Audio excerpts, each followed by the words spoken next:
que a mí me empezó a asustar. El éxito. En 1973, los actores del Chavo realizaron su primer gira internacional por la ciudad de Managua, Nicaragua. Ahí conocieron el apoteósico impacto que su presencia causaba entre las multitudes.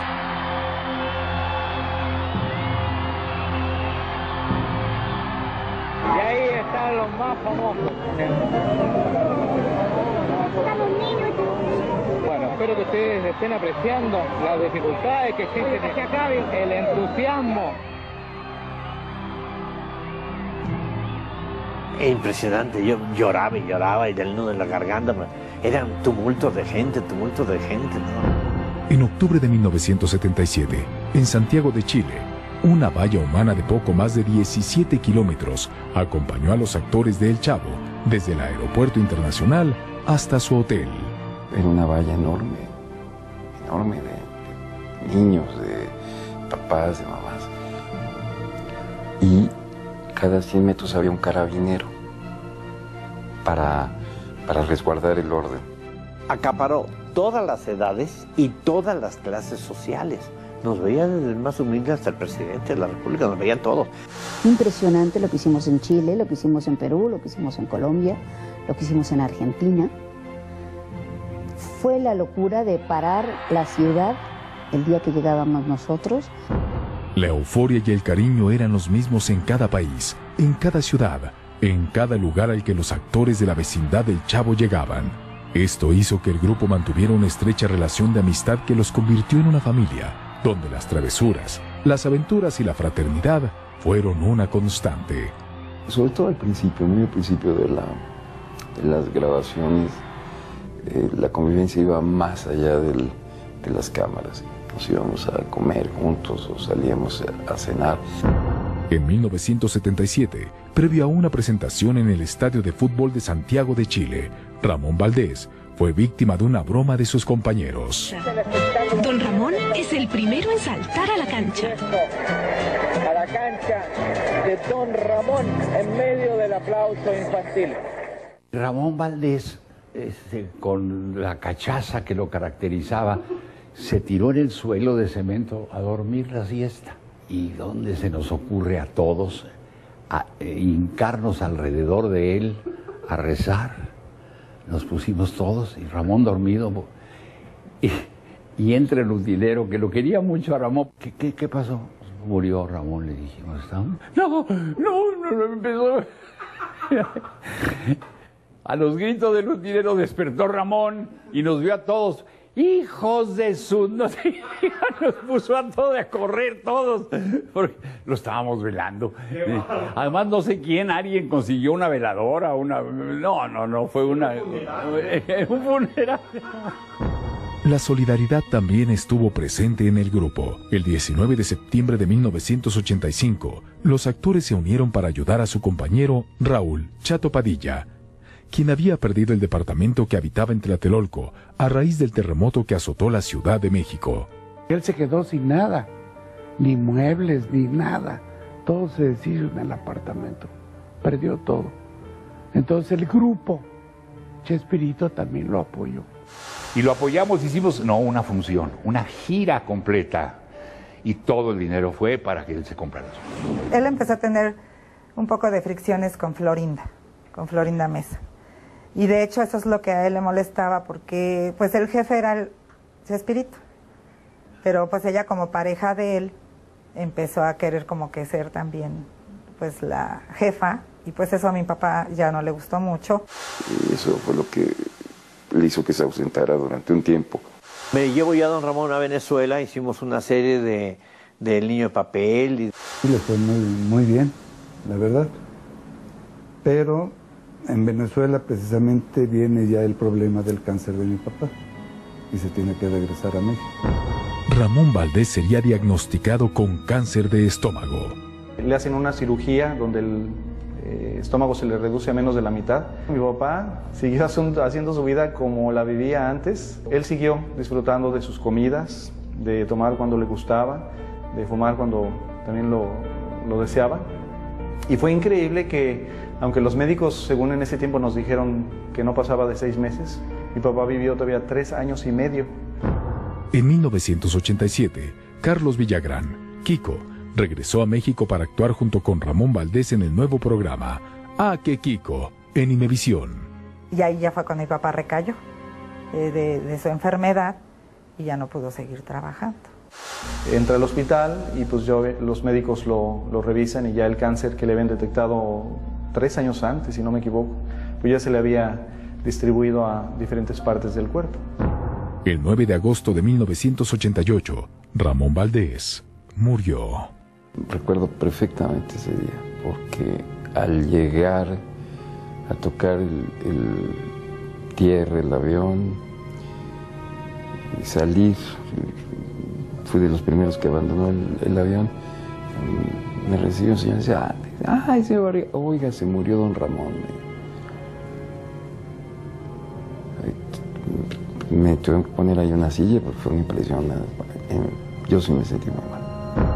Durante el velorio de Ramón Valdés, una mujer llamó notablemente la atención cuando se colocó junto al ataúd y permaneció ahí durante un largo tiempo. Era Angelines Fernández, su inolvidable compañera de la vecindad del Chavo, la bruja del 71. No saludó a nadie, no por grosera, sino porque le estaba doliendo. Entonces se metió a donde estaba la caja, se paró enfrente de la caja, nadie se acercó, la respetamos y se estuvo como media hora, terminó y se salió. Fue todo. Pero pues, le dolió muchísimo la muerte de mi papá. Lo quería muchísimo. Al día siguiente, el féretro con los restos de don Ramón fue depositado en una gaveta de los mausoleos del Ángel. Fui a darle un abrazo a sus hijos y se acercó un niño, me acuerdo. Entonces nos acercó, estaba con Rubén. Y sí, yo hice ayer mi primera comunión y yo quiero que le eche esta medalla a don Ramón en su caja.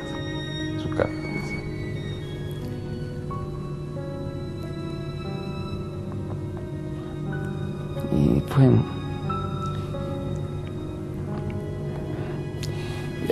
ahí te das cuenta de lo que puedes provocar tú con tu trabajo y cómo puedes tocar el corazón de la gente. 5 años después, otra muerte sembraría de nueva cuenta a los seguidores de la vecindad del Chavo, la de Raúl, el Chato Padilla. Destacado actor de carpa, Raúl, el Chato Padilla, había entrado al programa de El Chavo en sustitución de Ramón Valdés con un nuevo y entrañable personaje, Jaimito el Cartero. Roberto vio la oportunidad de traer a mi papá para cubrir el hueco que dejaba don Ramón. Mi papá no quiso, porque era continuar con el mismo papel que tenía don Ramón. Entonces mi papá no quiso y le dijo, ¿no?, que prefería hacer otro personaje, y le mostró varios personajes que él podía hacer y le gustó Jaimito. Gracias, Chavo. Muchas gracias. Era un personaje muy tierno, muy humano. Y me refiero a muy humano con sus... se molestaba con los niños, sobre todo con el Chavo. Entonces, pero dentro de todo eso tenía un muy buen corazón. Pero el 3 de febrero de 1994, Raúl Padilla falleció sorpresivamente de un infarto al corazón. Siempre caminaba muy recto, derecho, y era todo un roble. Había tenido algún problema cardíaco, pero claro, un individuo de su edad, era envidiable su salud. Y bueno, cuando se fue, pues sí fue doloroso. Aún no habían transcurrido 2 meses de la pérdida de Raúl el Chato Padilla, cuando otro deceso sacudió nuevamente al elenco de El Chavo. El 25 de marzo de 1994, Angelines Fernández, la inolvidable bruja del 71 dejó de existir. Angelines Fernández, por su calidad de fumadora, había tenido problemas cardíacos y tenía problemas de presión arterial muy fuertes, muy altos. Se le complicó los pulmones, tuvo una neumonía y falleció. El último deceso de los integrantes originales de la vecindad del Chavo fue el de Horacio Gómez Bolaños. Roberto lo incorporó al grupo dándole pequeños papeles y le dio un personaje fijo dentro del Chavo, que era Godínez. Horacio, hermano menor de Roberto Gómez Bolaños, murió el 21 de noviembre de 1999 debido a un infarto fulminante al corazón. Pero Horacio Gómez no era un individuo viejo. Además, su deceso fue instantáneo. Le habló a su esposa. Sí.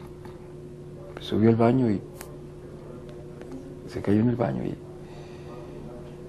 me quedé yo también en una pieza, ¿no? El 30 de mayo de 1974 fueron lanzadas a los puestos de periódicos las primeras historietas del Chavo. Costaban 2 pesos y eran escritas por Roberto Gómez Bolaños. Más tarde fueron realizadas por su hermano Horacio Gómez.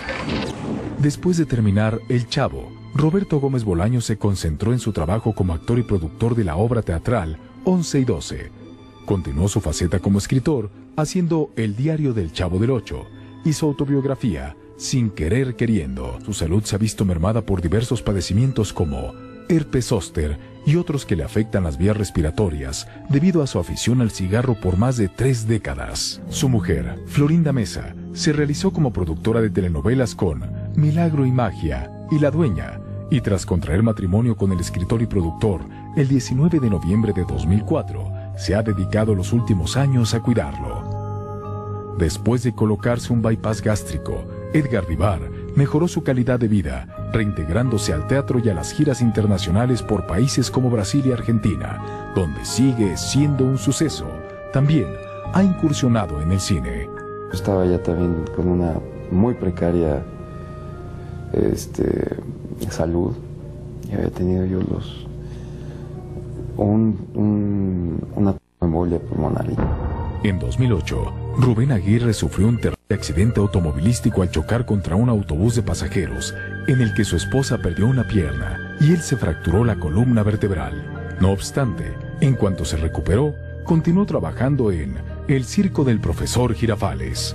Quería morirme porque eso de que la espina dorsal rota y yo decía, ya no voy a volver a caminar, ya no voy a servir para nada, ya llévame al cielo, Diosito, porque esa pierna me la partí en 3 pedazos. ¿Sí?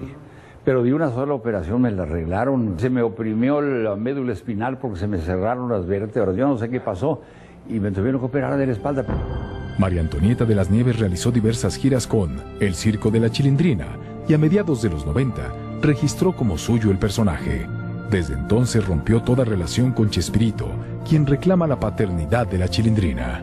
Me dijo, tenemos que llegar a un arreglo y pues el arreglo era que yo no iba a hacer nada y que no podía trabajar y que públicamente tenía que dar una disculpa de que me había robado el personaje y que tantas cosas que para mí son incoherencias, y ahí fue donde no se llegó a ningún acuerdo. A pesar del conflicto, María Antonieta de las Nieves no ha dejado de usar el personaje de la Chilindrina. En cuanto a su salud, recientemente tuvo que enfrentar una serie de tumores en las piernas.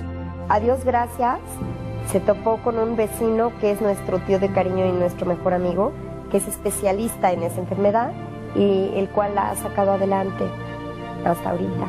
Porque no, eso ahí está. Todavía ahí sigue, está medicada y está bien. Pero justo cuando descubren estos tumores, pues tuvo que estar 4 meses en cama. El hablar del Chavo es sinónimo de mexicanidad en muchos países de Latinoamérica. Pero la más latina, sin duda alguna, es la tremenda Chilindrina. ¡Qué bonita vecindad!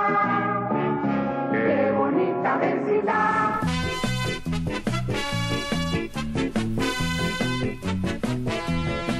Si tú eres joven aún, joven aún, joven aún, mañana viejo serás, viejo serás, viejo serás, a menos que con afán conserves tus inquietudes y así nunca envejecerás. Jóvenes hay de 80 y tantos años y viejos hay que tienen 16, porque vejez no significa arrugar y juventud no implica candidez.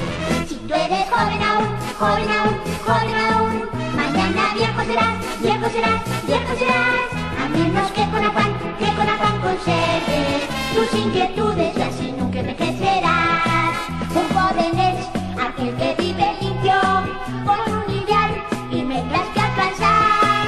Anciano es quien pierde la pureza, anciano es quien deja de estudiar. Si tú eres joven aún, joven aún, joven aún, mañana viejo serás, viejo serás, viejo serás, a menos que con afán conserves tus inquietudes y así nunca envejecerás. Los viejos no resisten los fracasos, no pueden ya volver a comenzar. Recuerden que tropiece en el camino, con prontitud se vuelve a levantar. Si tú eres joven aún, joven aún, joven aún, mañana viejo serás, viejo serás, viejo serás, a menos que con afán conserves tus inquietudes y así nunca envejecerás. Miren, ahí viene el doctor Chapatín, es el viejo más joven que conozco. Tú lo dirás por Petra, pero la chismosa es Juana. Oiga, doctor Chapatín, ¿cómo cuántos años tiene, Todos. Pero si tú eres joven aún, mañana viejo serás, viejo serás, viejo serás, a menos que con afán conserves tus inquietudes y así nunca envejecerás. Eres joven aún, joven aún, joven aún, mañana viejo serás, viejo serás, viejo serás. Jimmy Caiza, American Noticias.